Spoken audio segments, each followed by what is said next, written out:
दादाजी पहाड़ों में शिकार करने गए थे। उन्होंने देखा कि एक भूखा भेड़िया एक मादा लोमड़ी को दबोचे हुए है। उन्होंने बंदूक उठाई। तभी लोमड़ी बोली, मेरी जान बचाएं, मैं एहसान चुकाऊंगी। दादाजी ने भेड़िए को मार दिया। लोमड़ी ने कहा, मैं घायल हूं, आपके घर रहकर ठीक होना चाहती हूं, फिर मैं आपके परिवार के लिए सौभाग्य लाऊंगी। यह सुनकर दादाजी ने इस अजीब किस्मत को स्वीकार कर लिया। पहले सबको लगा दादाजी मजाक कर रहे हैं, पर फिर उन्होंने सच में सफेद लोमड़ी देख ली। दादाजी उसे पकड़े हुए थे। उन्होंने सबको बताया कि यह लोमड़ी कर्ज चुकाने और हमारे परिवार में खुशियां लाने आई है। मैंने उस सफेद लोमड़ी को देखा और मेरे रोंगटे खड़े हो गए। दादाजी, यह चीज कुछ बुरी लग रही है।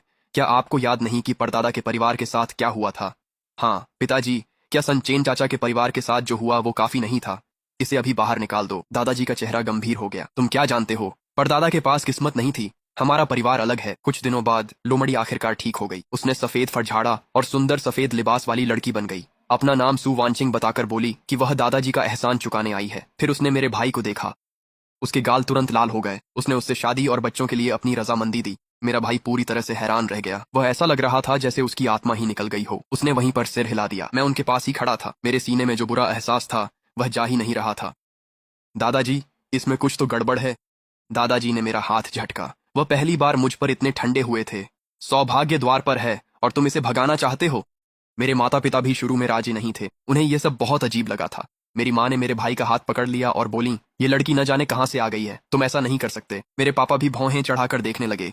अगर ये बात बाहर फैल गई तो लोग हमारे परिवार के बारे में क्या कहेंगे? सू वांचिंग ने कोई बहस नहीं की। उसने बस चुपचाप सबको एक एक कप चाय परोस दी। लेकिन जैसे ही उन्होंने वह चाय पी, उनका रवैया तुरंत बदल गया। वो जितना सू वांचिंग को देखते उतना ही उन्हें वह पसंद आने लगी। वे बार बार कहने लगे, इतनी अच्छी बहू मिलना नामुमकिन है। मैं कोने में खड़ी होकर यह सब देखती रही। मेरी पूरी पीठ ठंडी पड़ गई थी। शादी बहुत साधारण थी। हमने गांव के कुछ ही परिवारों को बुलाया था।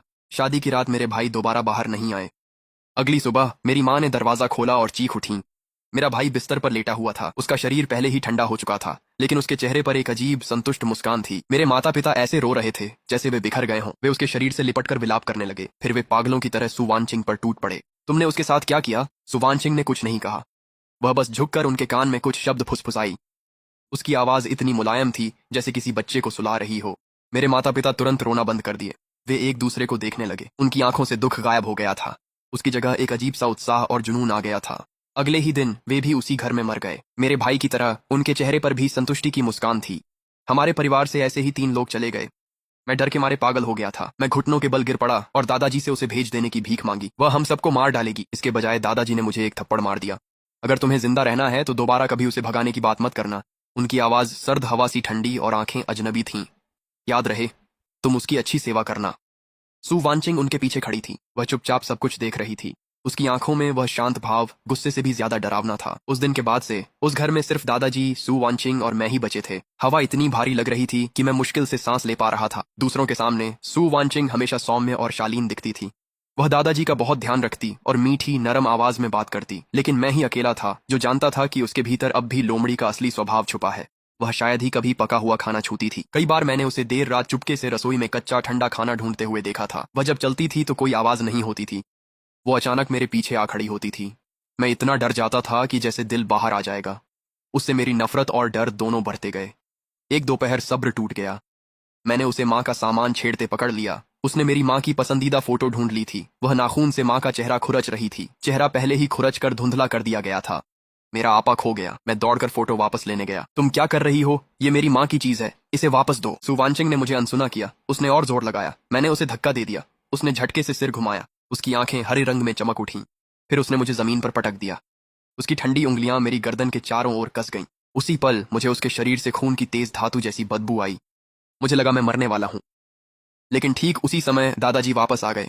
सू वांचिंग ने तुरंत मुझे छोड़ दिया और लाल आंखों के साथ एक तरफ हट गई, जैसे मैंने ही उसे सताया हो। दादाजी ने सू वांचिंग को वहां से हटा दिया। उन्होंने मेरी तरफ देखा तक नहीं।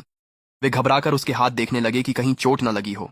सू वांचिंग ने धीरे से कहा, दादाजी उसे मत डांटिए, मेरी गलती थी। दादाजी मुझ पर गरजते हुए बोले, क्या मैंने नहीं कहा था उसका ख्याल रखना? उस पर हाथ उठाने की हिम्मत कैसे हुई? मैं जमीन पर ढह गई। मेरी गर्दन में इतनी तेज दर्द थी कि मैं एक शब्द भी नहीं बोल पाई। निराशा मेरे भीतर से उमड़ पड़ी। उस घर में मैं एक फालतू इंसान बन गई थी। दादाजी ने मुझे लकड़ी के गोदाम में बंद कर दिया। उन्होंने मुझे बस एक फटी हुई रजाई फेंक कर दी। फिर उन्होंने मुझे एक डरावनी चेतावनी दी, अब से तुम सू वांचिंग को वेदी पर बैठे पूर्वज की तरह मानोगी, वरना मैं तुम्हें पहाड़ के उस पार की जायदाद में भेज दूंगा और फिर कभी वापस नहीं आने दूंगा। मैं वहां बैठकर मौत का इंतजार नहीं कर सकती थी। वो घर अब मेरा घर नहीं रहा था। वो एक ऐसा गड्ढा बन गया था जो कभी भी मुझे पूरी तरह निगल सकता था। जब दादाजी पहाड़ों में शिकार करने गए थे, मैं चुपके से वापस घर में घुस गई। मैंने अपना छिपाया हुआ फोन निकाला और पहाड़ वाली मौसी को फोन किया। मौसी, मुझे बचाओ, घर में कुछ बुरा हुआ है, भाई और मम्मी पापा सब गायब हैं। फोन पर मेरी मौसी डर गईं। उन्होंने मुझे रुकने को कहा। उन्होंने कहा कि सुबह होते ही वह पहाड़ पर आ जाएंगी। फोन रखने के बाद मुझे आखिरकार थोड़ी सी उम्मीद की किरण महसूस हुई। शाम को दादाजी घर लौटे तो उन्होंने मुझे घूरा। उनकी आंखों में कुछ अजीब था। उन्होंने अपना हाथ आगे बढ़ाया और कहा, मुझे दे दो। मैं कुछ भी इनकार कर पाती, उससे पहले ही उन्होंने मुझे धक्का दे दिया। उन्होंने मेरे जेब से फोन निकाल लिया। उन्होंने कॉल लॉग चेक किया और उनका चेहरा तुरंत बदल गया। तो अब तू बहुत बहादुर हो गई है, अब तू बाहर संदेश भेज रही है। उसने फोन को जोर से जमीन पर पटक दिया। स्क्रीन तुरंत चकनाचूर हो गई। तू कितनी एहसान फरामोश है, तू इस परिवार की इकलौती उम्मीद को बर्बाद करने की कोशिश कर रही है। फिर उसने मुझे कमरे में घसीट लिया। वह लकड़ी की पट्टियां और कीलें ले आया और दरवाजा बंद करने लगा। उसने नीचे सिर्फ इतना सा छेद छोड़ा कि उसमें से एक कटोरी सरका सके। अगर तूने फिर कुछ करने की कोशिश की तो मैं तुझे हमेशा के लिए यहीं बंद कर दूंगा। इसी तरह मैं पूरी तरह से बंद कर दी गई। हर दिन दादाजी दरवाजे के बाहर खड़े होकर लगातार बड़बड़ाते रहते थे। तुझे पता है तेरा भाई कितना बेटा चाहता था, वह हर रात उसका सपना देखता था। तुझे पता है तेरे माता पिता कितना पोता चाहते थे, जब वे मरे तब भी वह इच्छा उनके साथ थी। सुवांशिंग इस परिवार के लिए एक आशीर्वाद है, वह हमारी उपकारिणी है और तू उसे चोट पहुंचाना चाहती थी। तुझे लगता है कि तेरा यहाँ किसी पर कोई हक है। वे शब्द मेरे कानों में कीलों की तरह चुभ गए। सिर पकड़कर मैं उसे हिलाती रही। फिर दरवाजे के पार चिल्लाई, उसने मेरे भाई और माता पिता को मार डाला, वह राक्षस है, आप उसके झांसे में आ गए। आवाज बैठने तक मैं दरवाजे पर चिल्लाती रही, जाग जाइए, देखिए उसने इस परिवार के साथ क्या किया है और आप अब भी उसकी रक्षा कर रहे हैं। क्या आप अब भी सच में मेरे दादाजी हैं? अब मुझसे और सहन नहीं हो रहा था। मैंने कोने से एक पत्थर उठाया और अपनी पूरी ताकत से बंद दरवाजे को तोड़ने लगी। मुझे बाहर निकालो, तुम बूढ़े मूर्ख, मुझे बाहर निकालो। दरवाजा ढीला होने लगा। जैसे ही मुझे रोशनी की एक किरण दिखी, किसी ने बाहर से उसे लात मारकर खोल दिया। दादाजी अंदर भागे आए। चुपचाप उन्होंने मुझे कुर्सी पर रस्सी से जकड़ दिया। मैंने बहुत छटपटाया पर उनका मुकाबला न कर सका। वे पीछे हटकर मुझे झूंझते हुए देखने लगे। उनकी शांत आवाज ने मेरी रीढ़ में सिहरन पैदा कर दी। मेरी बात सुनो, मैं तुम्हें उसे बर्बाद करने नहीं दूंगा। मैं जमीन पर पड़ा था। आंसू धूल में मिलकर मेरे चेहरे पर बहने लगे। उम्मीद पूरी तरह खत्म हो चुकी थी। उस कुर्सी से बंधा हुआ मुझे लग रहा था जैसे मैं पहले ही बेकार हो चुका हूं।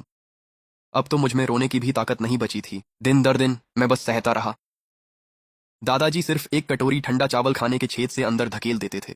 कभी कभी तो वे भूल भी जाते थे। इसके मुकाबले सुवांशिंग को तो जैसे रानी जैसा व्यवहार मिलता था। मैं रसोई से आती गाड़ी सूप और औषधीय जड़ी बूटियों की खुशबू महसूस कर सकता था। उस शाम मैंने दरवाजे की दरार से देखा कि दादाजी वांगचाई को लेकर पिछाड़े पहाड़ की ओर जा रहे थे। वांगचाई हमारा बूढ़ा शिकारी कुत्ता था। वह हमारे पास लगभग 10 साल से था। वह बेहद वफादार था और दादाजी उसे हर जगह अपने साथ ले जाते थे। काफी देर बाद मैंने देखा कि दादाजी अकेले ही लौट आए। वांगचाई उनके पीछे कहीं नहीं था। दादाजी के हाथ में एक बड़ा चीनी मिट्टी का कटोरा था जिसे एक कपड़े से ढका गया था। उस कपड़े के नीचे कुछ हल्का सा हिल रहा था। वह बार बार फड़क रहा था। सर झुकाए हुए वे जल्दी से सुवांशिंग के कमरे में चले गए। उस रात वांगचाई फिर कभी नहीं देखा। मैं दरवाजे की दरार से सटकर खड़ा हो गया और बार बार उसका नाम पुकारता रहा। आंगन में पूरी तरह सन्नाटा था। एक भी जवाब नहीं आया। अचानक मेरे सीने में एक आग सी उठी। मैंने अपनी मुट्ठियां कसकर भींच लीं। कुछ ही पल बाद सुवांशिंग का दरवाजा खुला।